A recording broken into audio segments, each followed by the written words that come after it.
오늘은 3회에서 10번째 시간입니다. 열 번째 시간인데요. 저희가 이제 21장, 지난주에 이제 20장까지 했고요. 오늘은 이제 21장부터 시작해서, 사실상 21장부터가 에필로그 형식이에요. 에필로그 형식. 사실은 이제 20장까지 하면 다윗의 이야기가 압살롬의 반란, 그 외에 이야기들이 이제 끝나는 시기입니다. 그래서 정리가 되고요. 그 뒤에 이야기는 연대기적으로 순서가 아니에요. 앞에서 있었던 이야기, 다윗 왕이 다스리던 초기에 있었던 시대, 그때 이야기를 가지고 와서 뒷부분에 다시 한번 이야기를 에필로그 형식으로 갖다 놓은 거예요. 왜 그렇게 할까요? 사무엘서를 마무리하는, 사무엘서 전체의 이야기를 하고 난 다음에 결론처럼 이 사무엘서를 통해서 하고자 하는 이야기가 무엇이었는가를 다시 한번 뒤에서 말하고자 하는 거죠. 그게 이제 사실상 21장부터인데요. 그 21장부터의 이야기를 좀 우리가 보시면은요, 하나님의 징계와 블레셋의 패배라고 나오는데 이 징계가 좀 재미있어요. 그 징계가 뭐냐면 다윗이 죄를 지어서가 아니에요. 우리가 왜냐면 20장까지의 이야기가 11장에서 20장까지가 다윗의 죄 때문에 일어났거든요.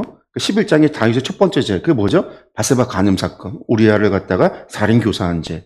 그것 때문에 사실은 압살롬의 죄, 두 번째 죄, 압살롬의 문제, 사건이 발생하는 것도 사실 그것 때문이에요. 자신이 지은 죄가 있으니까 자녀들을 갖다가 혼내키지 못하고 양육, 하나님의 말씀으로 바르게 처리하지 못했던 것, 백성들의 재판을 멀리하게 됐던 것들. 여러분들 그 모든 게 첫 번째 죄로부터 시작이 돼서 이어지는 이야기거든요. 근데 21장에 다시 한번 하나님의 징계가 나오는데 이 징계가 다윗에 대한 이야기가 아니라 사울왕의 죄 때문에 라는 거죠. 사울의 죄를 다시 꺼내요. 사울의 죄를 이야기하려면 사무엘상으로 가야 되는데 왜 사무엘하 그것도 마지막 결론부에 이야기하는가?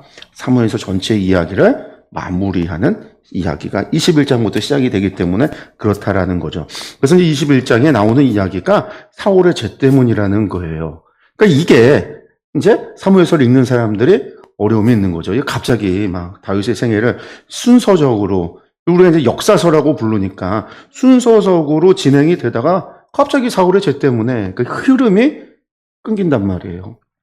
거기다 나오는 죄가 뭐예요? 3년의 기근이라는 거예요. 하나님께서 벌을 내려서 이스라엘 가운데 3년의 기근을 내렸다라고 하는 건데 이 3년의 기근이 지금 하나님이 얼마나 화가 나서 벌을 내리는지 우리가 이걸 갖다가 다른 것과 비교해서 본다면 얼마나 하나님이 화가 났는지를 알 수 있어요. 그 비교 대군이 뭐냐면 오므리 왕조 아합 왕 때에 하나님께서 엘리야를 통해서 이스라엘의 기근을 내렸을 때 얼마를 내리냐면요. 3년 반의 기근을 내려요. 우리가 열왕기서 읽을 때 아합하면은요. 이세벨과 아합하면요. 바알 숭배를 가져왔던 아주 악한 왕 중에서도 악한 왕이라고 생각을 해요. 그 시기가 정말로 타락한 시기라고 이야기를 해요. 그래서 엘리야가 막 갈멜산 사건을 해도 회개하지 않잖아요. 그런 것 때문에 아주 악한 시대라고 하는데 하나님께서 그때의 벌을 내린 게 3년 반의 기근인데 다윗 시대 때 세상에 3년의 기근을 내렸다. 비슷하잖아요. 비교대군이. 그것도 사울의 죄 때문이라는 거예요. 그러니까 사람들이 이것을 볼 때 갑자기 다윗의 이야기 가운데 툭 튀어나온 이야기다라는 거예요. 근데 이건 이 시기가 언제인가 우리가 알 수 있는 것 가운데 오늘 말씀해 보면 이제 뒤에서 말씀을 보겠지만 다윗이 사울의 후손 가운데 7명을 기브온 사람들이 내놓으라 이렇게 이야기할 때 무비보셋이 있었다라는 거예요. 무비보셋이. 무비보셋은 뭐예요? 다윗이 왕이 된 뒤에 나중에 요나단의 후손이 있는지 찾아내서 데려다가 자기 식탁에 밥을 먹였잖아요. 그게 7년 왕이 되고 7년이 지나서 온 이스라엘의 왕이 되고 그것 왕이 되고서 나중의 이야기예요. 그러니까 무비보셋이 생존하고 있었다라는 것을 우리가 통해서 이 시기가 언제인가 일단 유추해 볼 수 있는 단서가 되는 거고요. 두 번째 단서 가운데 하나가 시므이가 저주하는 얘기 우리가 앞서서 본 거예요. 다윗이 압살롬의 반란에 도망갈 때 시므이가 막 저주해요. 그때 피 흘린 자여 사울의 족속의 모든 피를 여호와께서 내게로 돌릴 거다고 막 저주를 해요. 이때 사울의 족속의 모든 피를 여호와께서 돌린다라는 의미가 뭐냐면 다윗이 실제로 사울을 안 죽였어요. 다윗의 세 아들도 다윗이 죽이지 않았어요. 누가 죽였어요? 블레셋이 죽였단 말이에요. 사울의 집안의 사람들은 전부 다 블레셋이 죽였고요. 나중에 다윗이 7년 동안 왕이 됐을 때 사울의 마지막 남았던 자녀인 이스보셋이 마하나임에서 왕이 돼서 전쟁을 했을 때도 나중에 이스보셋이 누구한테 죽어요? 부하들한테 죽어요. 부하들한테 죽어서 그 목을 가지고 다윗에게 오지 않아요. 다윗이 죽이지는 않았어요. 물론 이제 거기는 전쟁했으니까 할 수 있겠지만 모든 피라고 이야기하기에는 무리가 있는 이야기예요. 다윗은 사울의 집안을 향해서 단 한 번도, 왜냐하면 기름 부은 자에 대해서 죽이면 안 된다고 했던 사람이 다윗이잖아요. 사울의 죽음과 요나단의 죽음에 슬퍼했던 사람이 다윗이에요. 그러면 왜 이런 얘기를 했을까? 이게 사울의 후손 7명을 죽인, 오늘 나오는 21장에 나오는 이야기, 이때 7명을 다윗이 내놓거든요. 무비보셋을 제외하지만 그러니까 사울의 손자들을. 그때 그것을 죽인 사건, 아마 이것 때문에 시므이가 이렇게 저주한 것이 아닐까라고 추론을 하는 거죠. 그러니까 이거는 압살롬의 반역이 일어나던 시기에는 이미 3년 반의 기근이 지나갔구나라는 걸 알 수가 있는 거예요. 또 추적을 할 수 있는 거죠. 그래서 이제 이런 것들을 볼 때 다윗이 압살롬의 반란이 일어나기 전, 다윗이 왕이 된 이후인 거죠. 예루살렘에 자리 잡은 이후, 요 사이가 된다라는 거예요. 그러니까 이제 연대기적으로 오늘 말씀이, 21장의 말씀이 결코 지금 20장 뒤에 와서는 안 되는 말씀인데, 순서가 왜 여기 왔는가. 이제 시간순으로 기록된 역사서가 아니라 후반부에 들어서 있는 부록과 같은 사무엘서 전체를 정리하는 어떤 그런 다시 한번 반복하는 이야기. 그렇게 우리가 들여다 봐야 된다라는 거죠. 그래서 전체적으로 본다면 이 21장부터 시작을 해서 24장까지 나오는 이야기, 에필로그 후기라고 하는 이 부분이요. 이 교차대칭 구조의 형식을 가지고 있어요. 21장부터 24장까지의 이야기가 하나의 문학적인 구조를 가지고 기록이 됐다라는 거예요. 그래서 국가적인 위기, 하나님의 진노와 기근이 있었다라는 거. 마지막 24장에도 하나님의 진노와 역병의 재난이 있어요. 앞에는 21장은 사울의 죄 때문에, 24장은 다윗의 죄 때문에. 이게 이제 A와 A 다시고, 그 바로 직전에, 그리고 그 뒤에 나오는, 앞에와 뒤에 나오는 이야기들이 다윗의 용사들이 누구냐라고 하는 이야기들이 B와 B 다시에 있어요. 그 중심에는 뭐가 있냐면, 다윗의 찬양과 다윗의 마지막, 유언과도 같은 다윗의 마지막 말, 이것이 담겨 있는 거죠. 그러니까 이것을 통해서, 마지막의 이야기 21장부터 24장에 21장에서 24장까지의 이야기를 통해서 가장 중심이 되는 이야기가 뭐냐까 찬양, 다윗의 찬양의 고백이구나라는 걸 우리가 에필로그 통해서 알 수 있어요. 그리고 이게 전체 구조에서 보면 수미상관을 이루죠. 왜? 사무엘서의 시작에 한나의 감사기도, 예언적인 메시아 예언의 기도가 있고 다윗의 기도가 마지막에 위치하니까요. 다윗의 찬양이. 이게 두 가지가 또한 수미상관으로 이게 하고 있어요. 이제 그걸 우리가 이제 뒤에 보게 될 겁니다. 그리고 이제 이 3년의 기근의 원인이 뭐냐라고 이야기할 때 사울이 왜 무슨 죄 때문에 있었는가라고 한다면요. 사울이 이스라엘과 유다 족속을 위해서 열심히 있음으로 누구를 죽였냐? 기브온 사람들을 죽였어요. 기브온 사람들을. 이 사람들은 누구냐면 원래 가나안 원주민 아모리 사람들인 거예요. 기브온 사람들은. 근데 이 사람들이 어떻냐면 여호수아 시대 때 멀리서 온 것처럼 꾸며갖고 분장하고 꾸며서 여호수아에게 와갖고 여호수아 장로들을 속인 다음에 평화조약을 맺었던 사람들. 그 사람들이 기브온 사람들이에요. 그때 속아 넘어서 여호수아가 하나님의 이름으로 그들과 평화조약을 맺어요. 하나님은 아모리 사람들 다 진멸하라고 했는데 기브온 사람들이 여호수아를 속이어서 평화조약을 맺어요. 그것 때문에 하나님께서 여호수아에게, 왜 백성들이 여호수아에게 막 하나님 물어보지 않고 마음대로 했다고 원망도 했지만 하나님이 그때 무엇을 약속하냐면 저 기브온 사람들을 성막에서 나무, 땔감, 물기 있는 사람들, 나무 달라오는 사람들, 이런 사람들, 성막에서 하나님 앞에 제사 드리는 일에 돕는 손길, 돕는 사람으로 세우겠다. 이거는 누구의 역할이냐면 레위인들의 역할인데 이 이방인이 어떤 멸망당해야 될 아모리 족속에 있던 이 기브온 사람들을 하나님께서 받아주신 거예요. 그래서 이 기브온 사람들이 이때까지도 기브온에서 이 사람들이 살았고요. 그 안에 레위인들만이 할 수 있었던 하나님을 성막에서 섬기는 일을 이 기브온 사람들이 했는데 사울이 이 사람들을 죽인 거예요. 학살을 했어요. 오늘날로 이야기한다면 인종청소를 한 거예요. 나치가 유대인들이 인종청소를 하듯이 사울이 갑자기 뭐 때문에 그러냐? 내가 유다 족속, 이스라엘과 유다 족속을 위해서 우리 가운데 있는 이방인들 다 없애버리겠다. 그래서 이방이 하나님 잘 섬기고 있는 이 기본 사람들을 그냥 인종청소를 해버린 거예요. 그 학자들은 뭐라고 얘기하냐면 이때 사울이 그 사람들 학살하고 거기서 빼앗았던 땅들, 재산을 갖다가 베냐민 자기의 측근, 자기의 신하들, 자기에게 충성한 사람들한테 나눠줬다라고 이야기를 하죠.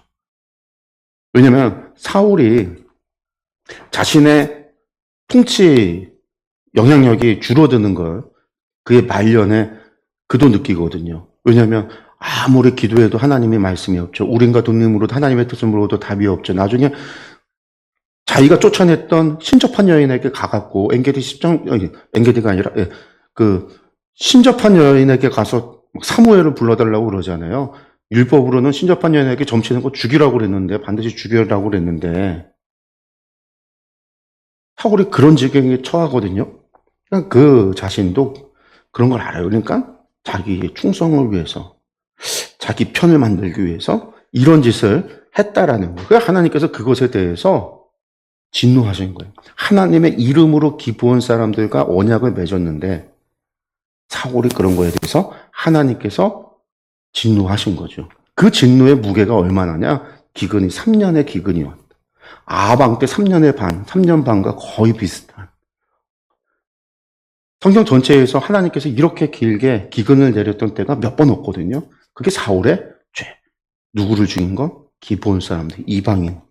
하나님의 이름으로 언약을 맺었던, 약속했던 그들을 향해서 범죄했을 때 하나님께서 진노하셨다라는 거죠.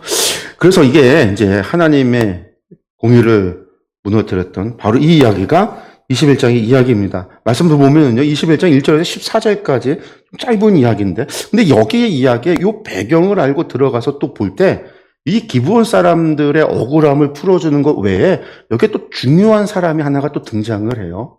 그거 누군지 말씀을 좀 종해서 보면은요, 다윗의 시대에 해를 거듭하여 3년 기근이 있으므로 다윗이 여호와 앞에 간구하매 여호와께서는 이르시되 이는 사울과 피를 흘린 그의 집으로 말미암음이니 그가 기브온 사람을 죽였음이라 말씀하고 있는 거죠. 기브온 사람들을 죽였기 때문에 그렇다. 그러면서 기브온 사람은 이스라엘 족속이 아니요, 그들은 아모리 사람 중에서 남은 자라. 이스라엘 족속들이 전에 그들에게 맹세하였거늘 여호수아 때 맹세한 거예요. 여호수아가 사울이 이스라엘과 유다 족속을 위하여 열심히 있으므로 그들을 죽이고자 하였더라. 인종청소를 했다라는 거예요. 이에 왕이 기브온 사람을 불러 그들에게 물으니라. 다윗이 물은 거예요. 다윗이 이 일이 3년의 다시 자신이 통치하고 있는 이 시기에 3년의 기근이 내린 이유와 원인이 무엇인지를 다윗이 아는 거죠. 그 알았기 때문에 기브온 사람들, 그때까지 남아있었던, 살아남아있던 그 기브온 사람들에게 불러서 물어봐요. 어떻게 하면 좋겠느냐 물어보는 거예요. 그랬더니 기브온 사람들이, 다윗이 물었어요. 그랬더니 기브온 사람들이 뭐라고 대답을 하냐면, 사울과 그의 집과 우리 사이의 문제는, 우리와 사울 집안의 문제는 무슨 문제냐? 은금에 있지 않다. 이건 돈으로 풀어서 보상해 줄 문제가 아닙니다라는 거예요. 이스라엘 가운데서 사람을 죽이는 문제도 우리에게 있지 않다. 이스라엘 가운데서 너희가 우리를 죽이는 것도 너희에게 있지 않다. 보상 안 받겠다라는 거죠. 그러니까 왕이요, 다시 이야기를 해요. 너희가 원하는 대로 내가 할 테니까 너희 원하는 것이 무엇이냐? 다윗이 물어봐요. 그랬더니 뭐라고 얘기하냐면, 우리를 학살하고 또 우리를 멸하여 이스라엘 영토 내에 머물지 못하게 하려고 모해한 사람. 누구냐? 사울이죠, 사울. 그 사람의 자손 7을 우리에게 내달라. 생명으로 갖겠다라는 거예요. 여호와께서 때까지 사울의 고을 기브아에서, 사실 기브아가 사울의 살던 고향이 이 집이었던 기브아와 기브온은요 붙어 있어요. 가까운 동네예요. 그 기브아에서 우리가 그들을 여호와 앞에서 목매어 달겠나이다. 목매어 복수하겠다라는 거예요. 눈에는 눈, 이에는 이, 생명은 생명으로. 그렇게 하니까 다윗이 뭐라고 하냐면 그래 내어줘라. 내가 내주리라. 약속을 해요. 그리고 나서 다윗이 조사를 하죠. 물어봤더니 자손이 없어요. 왜? 남자들은 아들을 다 죽었으니까. 그러니까 다윗과 사울의 아들 요나단 사이에 서로 여호와를 두고 맹세한 것이 있으므로 왕이 요나단 사이에 그 누구냐면 손자 그 요나단의 아들 무비보셋은 아끼고 내어줄 수 없는 거예요. 무비보셋은요. 그래서 무비보셋은 남겨두고 찾아봤어요. 자손을. 그랬더니 아들, 손자는 없어요. 봤더니 딸이 있는데 아야의 딸 리스바에게서 난 자, 그 사울의 두 아들. 그러니까 리스바는 첩이거든요. 첩. 이 첩이 우리 앞에서 나왔던 문제가 있어요. 이스보셋하고 아브넬, 총사령과 아브넬 사이에 문제가 터졌을 때 무슨 문제가 있었냐면 아브넬이 이 리스바라는 여인과 상관했기 때문에 내 아버지의 부인이잖아요. 이스보셋의 친엄마인지 아닌지는 모르지만 성경에 정확하게 나오진 않아서 관계가. 근데 아마 친엄마는 아니었던 것 같아요. 본처의 소생이고 리스바는 둘째 부인인데 작은 엄마죠. 그 엄마를 아브넬이 총사령 아브넬이 상관하는 그것 때문에 둘이 싸워갖고 아브넬이 이스보셋을 버린 일을 벌여졌던 그때 등장했던 리스바인데 이 리스바가 에게 사울의 두 아들이 남아 있었다라는 거예요. 그 두 아들. 그리고 봤더니 사울에게 딸이 메랍이 하나 있는데 이 메랍에게 난 자가 또 있는 거예요. 무엘라 사람 바르실레의 아들 아드리엘의 5 아들이 있었다는 거예요. 사울에게 있어서 외손자들 5이 있었다라는 거예요. 그러니까 이 5명, 리스바의 두 아들 이렇게 7명을 잡아다가 기브온 사람들에게 넘겨요. 그때 기브온 사람들은 어떻게 하냐면 그들을 산 위에서 어디 기브와 사울의 집안이 있는 그 기브와 베냐민 지파의 수도였던 이스라엘의 사울 왕국의 수도였던 그곳의 산 위에다가 제일 높은 산 위에다가 여호와 앞에 목을 매달았다. 그 산 위에 뭐가 있냐면 보통 제단이 있어요. 산당이라고 하는 산 위에 동그란데 보통 하나님 앞에 드리는 제단이 있거든요. 그 제단 앞에 했다라는 거예요. 여호와 앞에라는 거는 제사 드리는 그곳에다가 목을 메어서 이 7사람을 동시에 죽여요. 마치 이거 지금 하나님 앞에 인신제사 하듯이 그렇게 죽인 거예요. 우리의 억울함을 탄원한 그런 행위인 거죠. 기브온 사람들이요. 근데 그 죽일 때가 언제냐면 곡식 베는 첫날.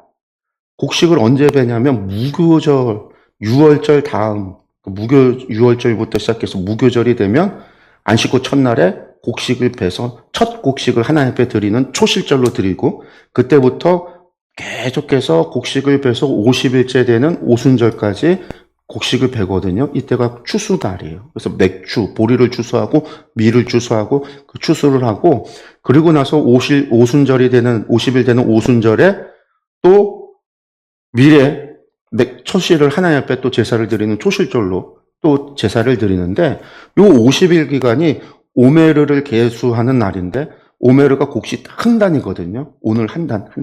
곡식을 베서 한 단씩. 그러니까 이때가 추수하는 날들이에요. 그러니까 그날에 죽였다라는 거예요. 곡식 베는 그 첫날, 그 보리를 베기 시작하는 무교절 초실절 그때 죽였다라는 거예요. 사실은 명절에는 죽이면 안 되거든요. 무교절 7일 동안은 사실은 해서는 안 되는 일인데 무교절을 7일 동안 지키니까 그때 죽인 거예요. 근데 더 놀라운 일이요. 그때 이 아야의 딸 리스바가 사울의 둘째 부인이었던 이 리스바가 붉은 배를 가져다가 자기를 위하여 바위 위에 펴고 곡식 빼기 시작할 때부터 하늘에서 비가 시체에 쏟아지기까지 비가 오기까지라는 거예요. 그때까지 그 시체를 낮에는 공중의 새가 앉지 못하게 하고 밤에는 들짐승이 범하지 못하게 한지라.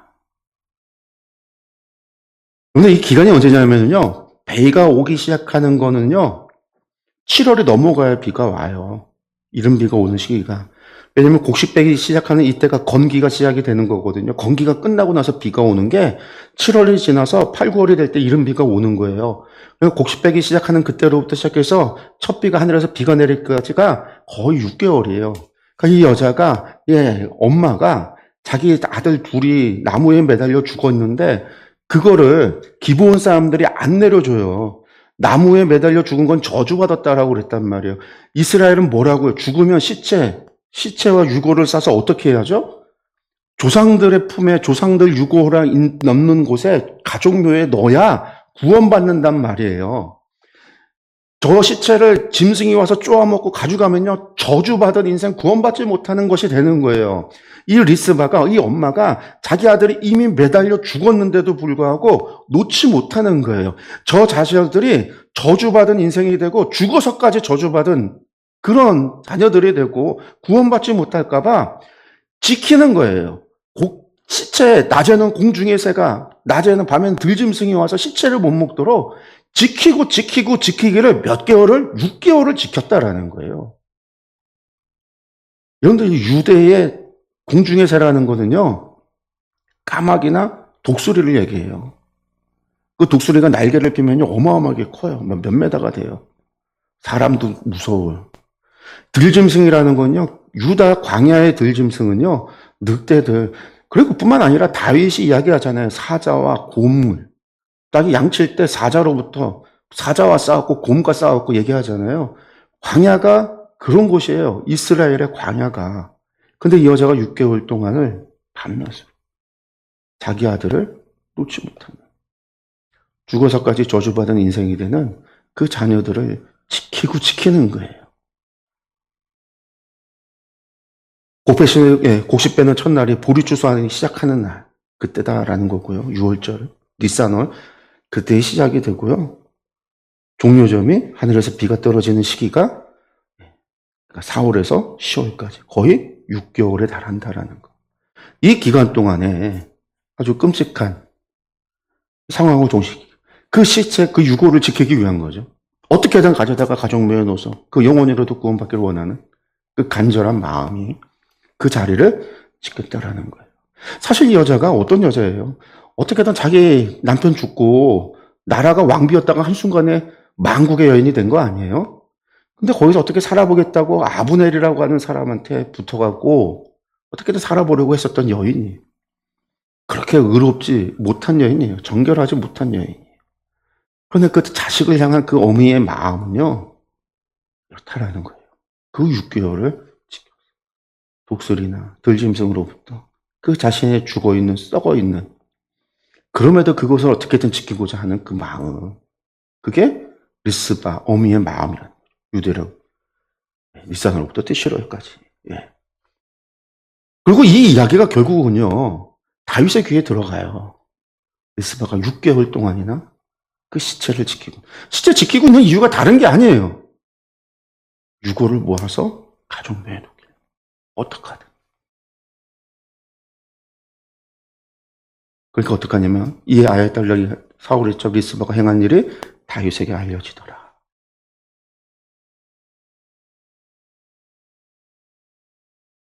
결국 이거를, 이 리스바의 처절한 모성애를 다윗이 그것을 듣고 감동을 하죠. 그래서 다윗이 가서는 사울의 뼈와 그의 아들의 요나단의 뼈를 길앗 야베스 사람에게서 가져가니, 그 얘기 뭐냐면 사울이 죽었을 때 어떻게 죽어요? 블레셋 사람들이 죽인 다음에 벳산 성벽에다가 그 사울과 세 아들을 갖다 벽산 성벽에다 매달아 놔봐요. 그 이야기를 들은 야베스 사람들이 밤중에 쫓아가서 그 성벽에서 그 시체를 가져다가 자기네 동네, 자기네 야베스 길르앗에다가 상수리 나무 아래다가 장사 지내주거든요. 다윗이 이제서야 그 이야기를 듣고 어떻게 하냐면 사울의 뼈, 요나단의 뼈를 가져다가 어떻게 했다라는 거예요? 장사 지내줬다라는 거죠. 어디에 지내줬다는 거예요? 자신 그들의 조상의 묘에 품에 돌아갈 수 있도록, 조상의 품에 돌아갈 수 있도록 이제 구원받을 수 있게 해달라. 이게 유대인들의 구원가 아니에요, 구약에서. 그래서 야베스 사람에게 가져가니 이는 전에 블레셋 사람들이 사울을 길보아에서 죽여 블레셋 사람들이 벳산거리에 매단 것을 그들이 가만히 가져온 것이더라. 다윗이 그곳에서 사울의 뼈와 그의 아들 요나단의 뼈를 가지고 올라오매 사람들이 그 달려 죽은 자들의 뼈를 거두어다가 이제 그 7 뼈를 거두었다라는 거예요. 사울과 그의 아들 요나단의 뼈와 함께 베냐민 땅 셀라에서 그의 아버지 기스의 묘에 장사, 조상의 품에 돌아가도록. 이게 모든 왕의 명령을 따라 그대로 행했더라. 그리고 나서야 하나님이 그 땅을 향한 기도를 들으셨다. 기근이 멈췄다라는 거예요.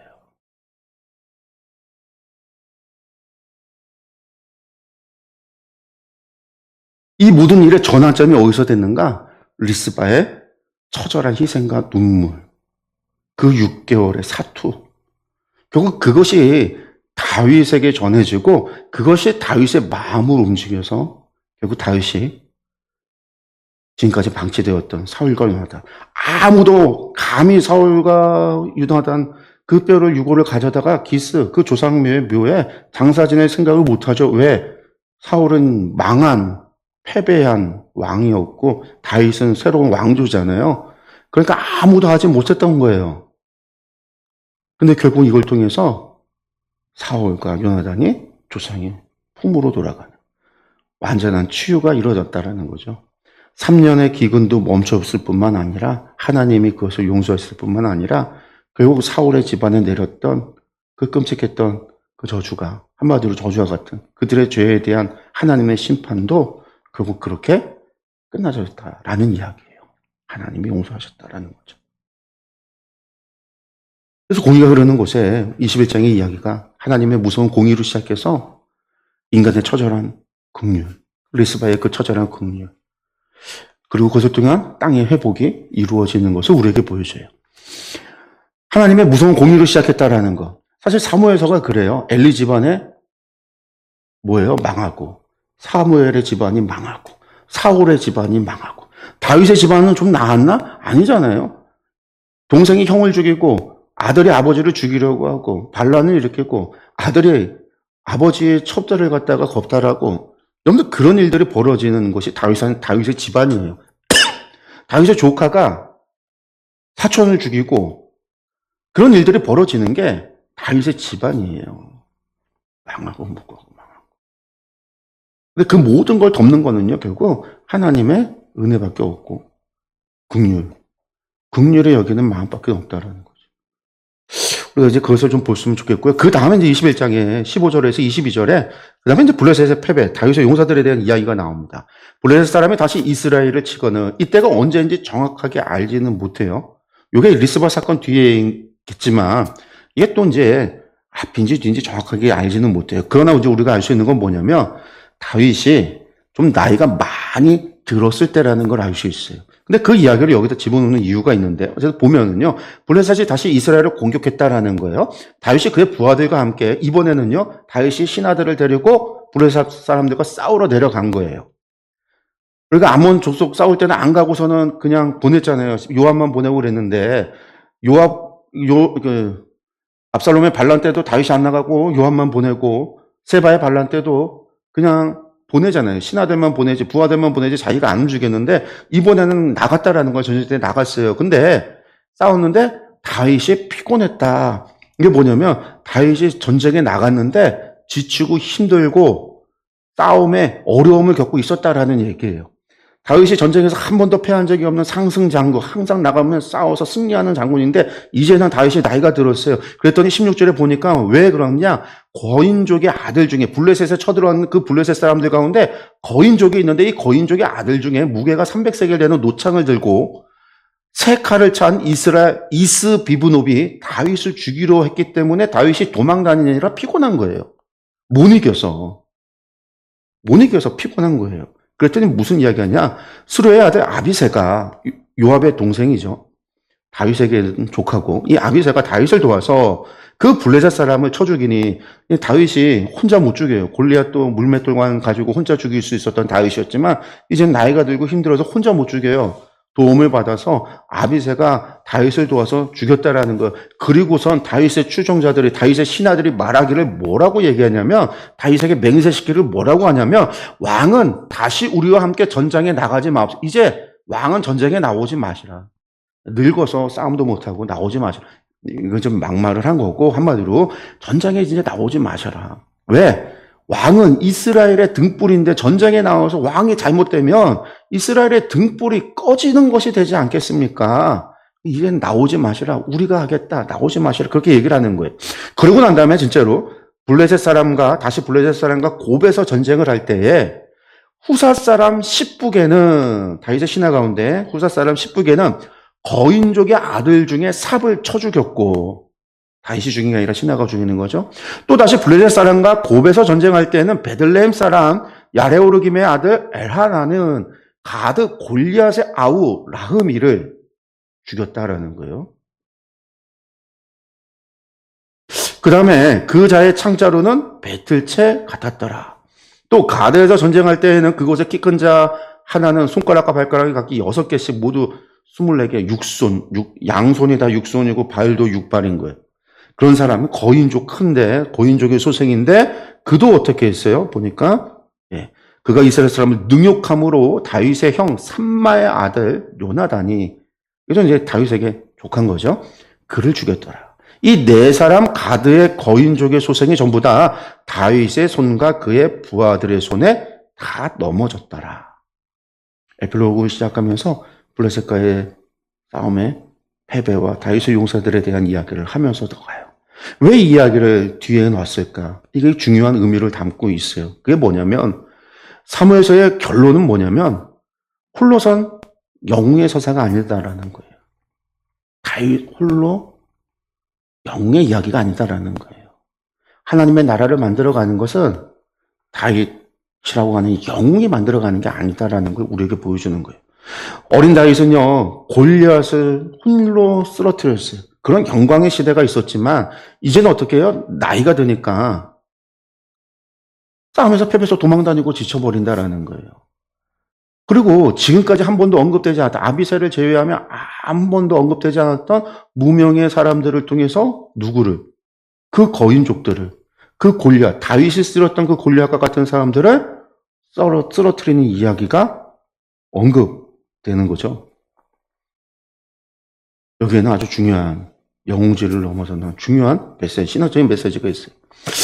여기서 또 특별히 블레셋을 이야기하는 거는요, 블레셋은 단순한 적이 아니에요. 모든 이야기, 사무엘서의 이야기의 시작은요, 블레셋 때문이에요. 왜 이스라엘 사람들이 하나님 앞에 왕을 요구했는가? 블레셋 때문이에요. 왕을 요구할 때도요, 단 하나의 이유예요. 우리를 다스리며 우리를 위하여 나가서 싸울 자. 그를 원한 거예요. 하나님이 우리를 지키는 게 아니라 왕이 우리를 지키고 우리를 위해 나가 싸울 자. 그러니까 블레셋이 이미 왕정 국가를 이루어서 그 왕정 국가로 강력한 군사력을 가지고 이스라엘을 압제하기 시작한 지 거의 80년이 세월이 흐르고 있을 때거든요. 이스라엘이 그 블레셋을 보면서 블레셋처럼 우리도 왕을 달라고 요구했던 거죠. 그리고 이스라엘을 구하는 방식이 사울의 시대, 다윗의 시대, 다윗의 노년의 시대로 넘어가면서 이제 바뀌는 거예요. 왜? 사울은요, 실패한 왕이에요. 평생 블레셋과 싸웠지만 결국 블레셋한테 죽어서 벳산에 매달려 죽는 그 끝을 보였잖아요. 사울의 실패는요, 하나님이 도와주지 않고 하나님이 함께하지 않고 결국 자신의 힘과 자신의 능력만 가지고 행하려고 했을 때의 실패인 거예요. 다윗의 시대는요, 처음은 청년 다윗, 소년 다윗은요, 영웅으로 등장해요. 물맷돌 하나 들고요, 만군의 여호와의 이름으로 나는 너에게 간다.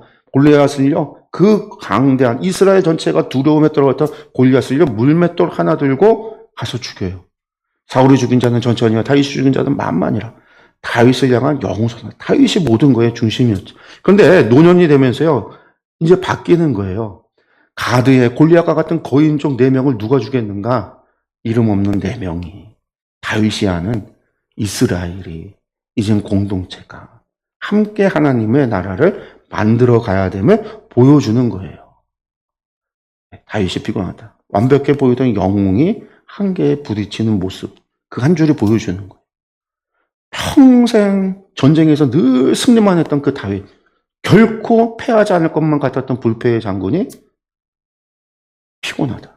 한글로는 피곤하다고 표현했지만 그 신하들이 이제 나오지 말라고. 전쟁에 괜히 끼어들지 말라고. 그런 이야기를 들을 정도로 연약해진 다윗의 모습이죠. 이스라엘의 등불이 꺼지지 않게 해달라. 나오지 말라. 그리고 누가 해요? 신하들이. 이름 없었던, 언급되지 않았던 그 신하들이. 그러니까 하나님 나라는요, 한 명의 카리스마로 유지되는 것이 아니다. 충성스러운 동역자들의 거룩한 연대가 하나님의 나라를 안정적으로 만들어간다라는 걸 보여주고 있다라는 거예요. 그래서 홀로선 소년의 담력이 4명의 전사에게로 전이되는 골리앗이라고 하는 상징을 이제는 거인족이라고 하는 상징으로 바뀌어지는 것이 사무엘하 21장의 결론부에 나오는 이야기입니다. 그래서 영적 재생상의 열매, 한마디로 말해서 다윗이 한 사람의 능력이 아니라 이들을 길러내는 것에 다윗 왕국의 위대함은 거기에 있다라는 거죠. 한 사람의 끝이 아니라 재생산에 대해서 다윗과 같은 사람들. 교회의 위대함은요, 제자를 만들어내는 재생산에 있는 것. 그게 하나님 나라의 핵심인 거죠. 아비세와 십부개와 에라난과 요나단이라고 하는 4명. 그 다음에 이제 다윗의 감사 찬양 22장에 다윗의 감사 찬양의 이야기가 나오는데 이게 말했던 21장에서 24장까지 이야기의 가장 중요한 핵심이고 3에서 전체의 결론이기도 해요. 그리고 이것이 보여주고 있는 거는요. 여기서 보시면 수미상관이라고 그랬잖아요. 3일상의 한나의 감사 찬양, 그 다윗의 감사 찬양이라고 하는 거, 승전가. 이것이 사실은 수미상관 앞과 뒤에 중요한 3일서 전체를 포장하고 있는 가장 중요한 핵심이에요. 그러니까 이것이 결론이 되는 건데요. 이 이야기를 보면은요. 그러니까 1000번의 전투를 치른 왕의 마지막 고백. 사실 뭐 1000번이라고 해봤자 1000번은 아니지만 그 많은 싸움에서 결국 그 전쟁에서 승리했던 다윗의 고백이 무엇이냐라고 할 때 그 고백은 결국은 내 힘으로 승리한 게 아니다라는 거예요. 누구의 힘으로 승리했는가? 하나님의 힘으로 승리했다라는 거예요. 그게 다윗의 고백인 거예요, 마지막. 결국은. 그리고 이것이 얘기했던 한나의 기도와 다윗의 찬양이 수미상관으로서 완벽한 거울 구조를 갖는다. 그래서 한나의 기도는 뭐였냐면 왕이 없던 그 시대, 사사시대의 끝자락에 불임으로 고통받던 이 한 여인이 하나님 앞에 눈물의 기도를 들었을 때 하나님께서 응답해 주시잖아요. 여호와께서 자기에 속한 왕에게 힘을 주시며 자기의 기름 부음을 받은 자의 뿔을 아들 사무엘을 낳았을 때 그것에 대한 하나님께 감사의 찬양을 하면서 하나님은 어떤 분이시다 높이기도 하고 낮추기도 하시고 그런 하나님이신데 그 감사 찬양의 맨 마지막에 한나의 예언적인 기도가 들어가 있는 게 2장 10절의 이야기예요. 자기에게 속한 왕에게, 왕이 없던 시대인데 왕에게 힘을 주고 자기의 기름 부음 받은 자 누구예요? 메시아죠. 메시아의 뿔을 높이신다라고 얘기했는데 결국 그가 누구예요? 다윗을 통해서 한나의 예언이 다윗의 기도 속에서 승전가에서 선포되어지는 거예요. 그러니까 한나는 아직 존재하지도 않았던 이스라엘의 왕을 향해서 미래에 세워질 하나님의 마음에 합한 왕을 예언적으로 찬양을 했고 그것이 이제 다윗에게 있어서 성취가 되는 거죠. 다윗 한나의 예언한 기름 부음 받은 자 그가 다윗을 통해서 역사 속에 성취되어졌다. 하나님의 나라를 이루어가는. 인간 왕국은 그 이야기 속에 나오는 거죠. 인간 왕국은 실패해요. 사울의 실패, 다윗의 범죄. 인간은 실패하지만 하나님의 나라는 하나님이 세우고 하나님이 높이고 하나님이 낮추고 하나님 왕권, 주권은 영원히 하나님께 있다라는 걸 이야기하거든요. 그게 한나의 기도에도 다윗의 찬양에도 담겨 있는 거예요. 아, 이스라엘에 왕이 세워졌으니까 왕이 우리의 주인이야? 아니에요. 그래도 하나님의 왕권, 하나님이 갖고 계시다. 이게 이야기해주고 있는 거예요. 이 신학적인 주제도 2가지가 똑같이 일치해요. 그래서 시작할 때 우리 하나님은 반석도 없으심이다라고 했는데 다윗의 시작에서 찬양에서 가장 중요한 게 여호와의 누가 반석이냐. 주님이 나의 반석이다라는 거. 찬양의 처음과 끝에 반복적으로 나오는 이야기. 가난한 자를 진토에서 일으키며 빈궁한 자를 거름더미에서 올리신다라고 했던 역전하신 하나님. 다윗도 공고한 자를 구원하시고 교만한 자를 낮추시는 하나님. 힘이 지배하는 세상 속 하나님 나라는 가장 낮고 연약한 자들을 통해서 세워진다라고 하는 거. 이게 사무엘서에서. 그 사람들은 어떤 사람들은 하나님을 경외하는 사람들인 거죠. 하나님은 그런 사람들을 높이신다라는 거. 그리고 이 안에는요, 인간 왕국의 한계를 보여주고 있어요. 권력의 허상을, 사울을, 다윗을 통해서 보여주고 있는 거죠. 그래서 영원한 신적 왕권, 결국은 왕이 들어서서 왕정 국가가 됐어요. 이 뒤에 나오는 이야기는 뭐예요? 열왕기 상하, 열왕기서가 뭐예요? 왕들의 이야기가 계속 이어지고 있지만 이스라엘은 영원한 신적 왕권에 의하여 통치받는 나라. 하나님 나라는 하나님이 왕이시다라는 거예요. 진짜 왕은 사울도 아니고 다윗도 아니고 이후에 나올 솔로몬도 아니고 수많은 그 왕들이 아니라 여전히 하나님이시다라는 거. 여호와 하나님만이 참된 왕인 거. 그리고 나중에 그 왕이 우리 가운데 정말로 오신다라는 거잖아요. 그가 누구예요? 메시아. 예언자들을 통해서 예언한 메시아. 그가 예수 그리스도이신 거죠. 넘어가서 보면은요, 승전가를 보면은요, 21절에서 15절에 다윗의 승전가를 먼저 보면은요, 이 승전가가 전체적으로 보면은요, 교차되신 구조로 되어 있어요. 서론적 찬양이 2절과 4절에 서론적인 찬양, 그 다음에 5절에서 7절에 위기와 부르짖음, 자기가 겪고 있는 위기에 대해서 사망의 물결 속에서 하나님을 부르짖는 이야기, 그 다음에 C, 8절에서 20절에 하나님의 강림과 구원에 대한 이야기가 나와요. 우주 전설을 임하셔서 다윗을 깊은 물에서 건져내시는 이야기가 찬양이 있고요. 그 다음에 중심축이 되는 D가 21절에서 28절의 구원의 원리예요. 이 원리가 뭐냐? 하나님의 공의가 뭐냐? 자비로운 자에게 자비를 베푸신다. 그가 행한 대로 갚으시는 하나님. 자비로운 자에게 자비를 베푸시는 하나님에 대한 이야기가 중심축이 있고요. 그 다음에 다시 C-로 가면 하나님이 주시는 능력과 승리에 대한 이야기가 29절에서 36절, 그 다음에 B-가 원수들에 대한 완전한 진압이 37절에서 46절, 그 다음에 다시 결론적인 찬양이 47절에서 51절이에요. 이 전체적으로 이런 교차대칭 구조를 띄고 있는데요. 이 마지막 이야기는 승전가지만 다윗이 자신이 어떻게 승리했는가를 자랑하는 찬양이 아니라 단 하나의 고백이에요. 자신의 연약함과 하나님의 절대적인 주권, 나의 무용담을 노래하고 자랑하는 찬양이 아니라 도리어 이 안에는 자신의 연약함에 대한 이야기. 하나님이 나를 구원해 주셨고 하나님이 나를 살려주셨고 하나님의 절대 주권을 노래하고 있다는 거죠.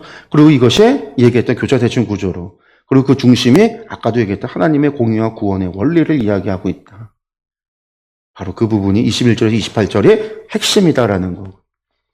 그리고 이제 숨이 상관되어져 있는데 앞에 나의 반석, 하나님에 대한 고백이 나의 반석이 나의 요새다. 하나님이 그러신.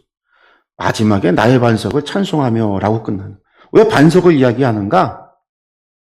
이 변덕스러운 파도 속에 처음과 끝에 변함없는 하나님, 변함없는 안정감을 주시는 그 하나님. 그것을 갖다가 이제 메타포죠. 상징으로 사용한 찬양의 고백인 거죠. 그리고 위기는 사망의 물결이라고 하는 것으로 자신의 위기 상황을 상징화시켜 찬양하고 있는 이야기가 계속 이제 찬양의 시로 기록되어져 있어요. 그리고 중심에 구원의 원리가 아까 얘기했듯이 내 무용담으로 내가 구원받은 게 아니라 나의 군사력으로 내가 승리한 게 아니라 승리의 핵심은 오직 하나님이 자신의 언약을 지키신다라고 하는 이 하나의 통치 원리. 하나님은 당신이 세운 언약을 지키신다. 나의 군사력에 있는 것도 아니고 나의 무용에 있는 것도 아니고 내 밑에 있는 신하들의 강력한 힘에 있는 것도 아니고 하나님의 의지인 거예요. 하나님의 의지다라는 거죠. 그리고 이 시의 특징 가운데 하나가 이 히브리 유대인들의 시의 특징 하나가 뭐냐면 소리가 중요한 게 아니라 소리보다 의미가 더 중요해요. 의미의 운율이. 이제 그게 뭐냐면 오늘로 치면은 그러니까 소리의 라임을 맞추는 게 아니라 의미랑 상관없이 오늘날 뭐 랩 같은 거 보면은요.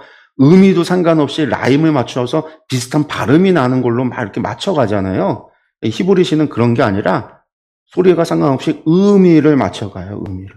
그래서 그게 반복적으로 혹은 대조되는 것을 통해서 이렇게 시를 만들거든요. 그래서 이제 이 시를 보면 뭐 여호와는 나의 반석이요 나의 요새요 나를 건지시는 자. 의미상 반석과 요새와 나를 건지는 자가 의미상으로 다 나의 구원자가 되신다라는 의미거든요. 그러니까 이런 식으로 시를 쓰거나 반이죠. 공고한 백성은 구원받는다. 교만한 자는 낮추신다. 이게 반의적인 표현, 이런 것들이 히브리 유대인들의 시의 문학적인 시 쓰는 방식인데, 이 다윗의 시에도 이러한 것들이 계속 반복적으로 사용된다라는 거예요. 그리고 여기에 사용되어지는 많은 언어들은 다윗이 일평생 살았던, 대부분의 인생 가운데 대부분을 살았던 광야라고 하는 곳에서 그가 보았던 반석, 요새, 방패, 구원의 뿔, 이런 것들을 가져다가 상징으로서 하나님을 찬양하죠. 하나님은 나의 반석이요, 나의 요새요, 나의 방패요, 나의 구원의 뿔이요. 어떤 뭐 신학적인 어떤 의미가 아니라 그거보다 다윗의 경험, 그가 쫓기고 고난받고 광야에서도 숨어 살던 그 시절에 그 주변에 있었던 그가 봐왔던, 그리고 그가 그곳에서 느꼈던 그 하나님에 대한 고백이 그렇게 은유적으로 표현된 시예요. 그리고 여기의 특징은 결코 다윗은 자기 자랑하지 않고 있더라. 자신의 왕권을 자랑하는 게 아니라 오직 주권, 하나님을 찬양하고 있다는, 그게 이제 이 시의 특징이죠. 다 보지는 않고요. 우리 서론 앞에 처음 부분을 보면은요, 2절에서 4절, 여호와께서 다윗을 모든 원수의 손과 사울의 손에 구원하신 그날에 다윗이 이 노래의 말씀으로 여호와께 아뢰어 이르되 여호와는 나의 반석이시오 나의 요새시오 나를 위하여 나를 건지시는 자요, 내가 피할 나의 반석의 하나님이시오 나의 방패시오 나의 구원의 뿔이시오 나의 높은 망대시오 그에게 피할 나의 피난처시오 나의 구원자시라 나를 풍력에서 구원하셨도다. 내가 찬송받으실 여호와께 아뢰리니 내 원수들에게서 구원을 받으리로다. 아까 얘기했던 대로 그가 사용하는 언어들이, 상징의 시의 언어들이 전부 다 그의 경험에서 나왔던 것들이죠. 그 다음에 이제 중심축, 중요한 가장 구원의 원리 주제를 보면은요, 여호와께서 내 공의를 따라 상 주시며 내 손의 깨끗함을 따라 갚으셨으니 이는 내가 여호와의 도를 지키고 악을 행함으로 내 하나님을 떠나지 아니하였으며, 이런 자에게 하나님 복을 주시는 거예요. 하나님 복을 주시는 거는요, 단순해요. 여호와의 도를 지키고 악을 행하지 않고 하나님을 떠나지 않았죠. 그의 모든 법도를 내 앞에 두고 그의 규례를 버리지 아니하였음이로다. 내가 또 그의 앞에 완전하여 스스로 지켜 죄악을 피하였나니 그러므로 여호와께서 내 의대로 그의 눈앞에서 내 깨끗한 대로 내게 갚으셨도다. 행한 대로 하나님 갚으신다라는 거예요. 한마디로 말해서 자비한 자에게는 주의 자비하심을 나타내시며 완전한 자에게는 주의 완전하심을 보이시며 깨끗한 자에게는 주의 깨끗하심을 보이시며 사악한 자에게는 주의 거스르심을 보이시리이다. 주께서 공고한 백성은 구원하시고 교만한 자를 살피사 낮추시리이다. 하나님은 이러신 분이다. 이것이 교훈적으로 이 찬양이 주는 교훈이 뭐겠어요? 하나님 앞에 우리는요, 공고한 백성, 겸손한 백성, 하나님 앞에 주의 말씀을 지켜 행하며 의를 행하고 정결한 삶을 살아가야 된다는 거죠. 그게 다윗의 승전과 구원의 원리예요. 그 다음에 이제 맨 마지막 결론적 찬양을 보면은요, 구원자이신 하나님을 찬양합니다. 그리고 언약, 다윗 언약에 대한 확인이 다시 한번 선포되는데요. 여호와의 사심을 두고 나의 반석을 찬송하며 나의 구원의 반석이신 하나님을 높일지로다. 이 마지막에 다시 한번 하나님을 반석으로서 표현하는 거죠. 그러니까 다윗에게 있어서, 그의 일생에 있어서 하나님에 대한 그의 이미지라고 한다면, 나를 선한 목자, 주는 나를 기르시는 목자요. 시편 23편의 고백과 같은 주님의 목자 되신 주님도 있지만, 또 하나의 하나님에 대한 이미지는요, 반석이라는 거예요. 반석. 결코 흔들림 없는, 나를 지지해주고 나를 세우는 반석. 이 하나님이 나를 위하여 보복하시고 민족들이 내게 복종하게 하시며 나를 원수들에게서 이끌어내시며 나를 대적하는 자 위에 나를 높이시고 나를 강포한 자에게서 건지시는도다. 이러므로 여호와여, 내가 모든 민족 중에서 주께 감사하며 주의 이름을 찬양하리이다.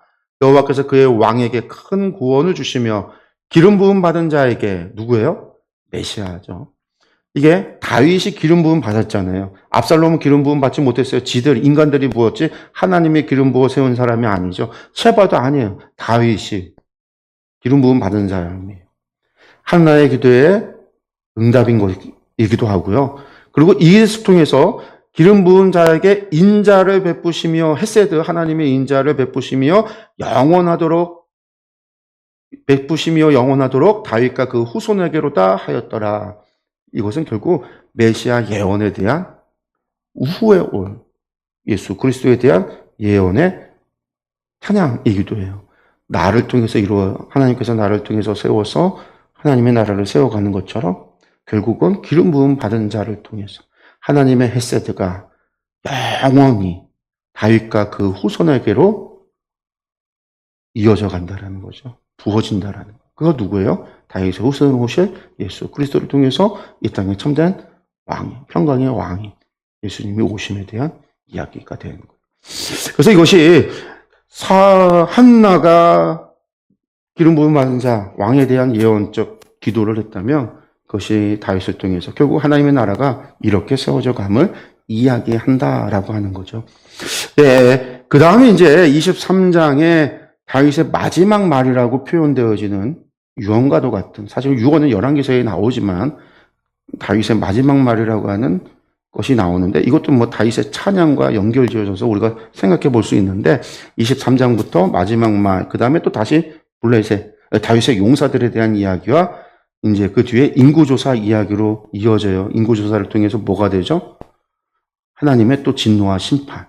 아까 얘기했던 사울의 심판과 다윗의 시대의 심판. 이 두 가지가 다시 한번 반복되어지는데 이 부분은 다음 주에 저희들이 23장, 24장 이야기 하도록 하겠습니다. 오늘 저희들 오늘 여기까지 하고요.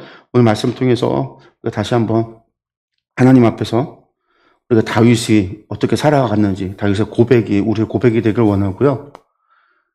그 간절한 모정, 리스바의 모정이 어떻게 보면 또 그것이 하나님의 사랑이기도 해요.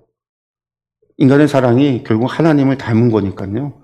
하나님이 우리를 놓지 못하는, 우리를 포기하지 못하는, 그래서 독생자를 주시기까지 우리를 사랑하셨다라고 하는, 하나님이 이처럼 사랑하셨다라고 했던 그 사랑, 결코 포기할 수 없는 독생자를 주시기까지 우리를 구원하고자 하시는 하나님의 그 마음, 시체가 매달려서 죽어서 썩어져가는 과정에도 그 유고를 지키고 그 요고를 지켜서 조상들의 품에 돌려놓고자 원했던 리스바의 마음, 하나님의 마음과 다르지 않거든요.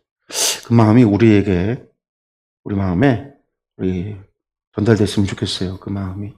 영혼을 향한 하나님의 그 사랑과 그 간절함이 또 우리 가운데 그 구령의 열정이 이어졌으면 좋겠습니다. 기도하겠습니다.